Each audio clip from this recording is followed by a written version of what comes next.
ಶಿವಮೊಗ್ಗ ಹಾಪ್ಕಾಮ್ಸು ಬೇರೆ ಎಲ್ಲ ಜಿಲ್ಲೆಗಳಿಗೂ ಕೂಡ ಮಾದರಿಯಾದ ಒಂದು ಸಂಸ್ಥೆ ಶಿವಮೊಗ್ಗ ಹಾಪ್ಕಾಮ್ಸು. ಇಲ್ಲಿ ರೈತರಿಗೆ ಅನುಕೂಲ ಆಗೋ ಬಗ್ಗೆ ಒಟ್ಟಿಗೆ ಎಲ್ಲ ಪಕ್ಷದವರು ಕೂತು ಚರ್ಚೆ ಮಾಡಿ ತೀರ್ಮಾನ ಮಾಡ್ತಾರೆ ವಿನಃ ಹಾಪ್ಕಾಮ್ಸಿನ ಉದ್ದೇಶ ರೈತರ ಅಭಿವೃದ್ಧಿ ಮಾಡಿದ್ರೆ ಎಲ್ಲೂ ಕೂಡ ರಾಜಕೀಯ ಇಲ್ಲಿ ಬೆರೆಸ್ತಾ ಇಲ್ಲ. ಇಲ್ಲಿ ಸರ್ಕಾರದಿಂದ ಹಣ ತರೋದ್ರಲ್ಲೂ ಕೂಡ ಎಲ್ಲ ಪಕ್ಷದವರು ಒಟ್ಟಿಗೆ ಪ್ರಯತ್ನ ನಡೆಸಿ ಸರ್ಕಾರದಿಂದ ಹಣ ತರ್ತಾರೆ.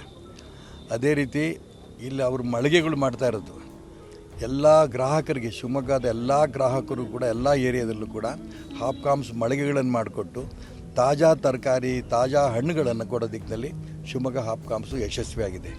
ಇವತ್ತೇನು ಮಾವು ಮತ್ತು ಬೇರೆ ಬೇರೆ ಹಣ್ಣುಗಳ ಒಂದು ಮೇಳ ನಡೀತಾ ಇದೆ, ಇದನ್ನು ಜನ ಬಂದು ನೋಡಬೇಕು, ಜೊತೆಗೆ ಖರೀದಿ ಮಾಡಬೇಕು. ಆಗ ಇವರು ಮಾಡಿದಂಥ ಪ್ರಯತ್ನ ಯಶಸ್ವಿ ಆಗುತ್ತೆ. ಇವ್ರ ಪ್ರಯತ್ನ ರೈತರಿಗೂ ಅನುಕೂಲ ಆಗಲಿ, ಹಾಪ್ಕಾಮ್ಸ್ ಶಿವಮೊಗ್ಗ ಹಾಪ್ಕಾಮ್ಸು ಎಲ್ಲ ರೈತರಿಗೂ ಅನುಕೂಲ ಆಗೋ ದಿಕ್ಕಿನಲ್ಲಿ ಇನ್ನೂ ಪ್ರಯತ್ನ ನಡೆಸಿ ಯಶಸ್ವಿ ಆಗಲಿ ಅಂತೇಳಿ ಶುಭ ಕೋರ್ತೇನೆ. If you like this video ಬೇಗ ಲೈಕ್ ಮಾಡಿ, ಕಾಮೆಂಟ್ ಮಾಡಿ, ಶೇರ್ ಮಾಡಿ ಹಾಗೂ ಯೋಯೋ ಟಿವಿ ಕನ್ನಡವನ್ನು ಸಬ್ಸ್ಕ್ರೈಬ್ ಮಾಡಿ.